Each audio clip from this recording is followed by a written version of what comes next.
后来继续要讲，咱台湾有袂少真有特色的街头的小食面，像这个烘烟肠，像这个臭豆腐，像这个李仔糖、李仔钳等等，也佮有这个营养三多一级等等，每一项拢非常的好食。啊，这的美食，倒一项的热量上介悬呢？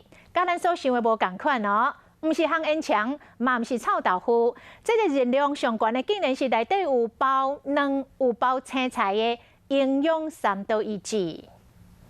台湾有特色的知名小吃呢，包括有臭豆腐、糖葫芦、烤香肠呢，以及超营养三明治。这4种食物当中，你觉得哪一个热量最高？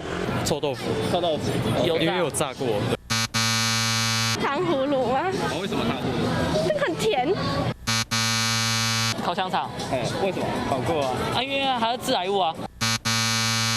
都猜错，其实这4样当中热量最高的是像这样子的营养三明治。明明是三卵、黄瓜上济国的一个项目，是安怎营养胖到热量上悬？原因就出伫胖。那一层面包啦，是用油炸的部分，还有加入那个美乃滋的部分。美乃滋它也是属于油脂，也是属于脂肪，所以它其实热量就会相对就会比较高。营养师估算，一个营养胖到热量有585大卡。 臭豆腐嘛有565大卡，烟肠300大卡，等到是全部用糖包起的李仔糖，热量干那100大卡。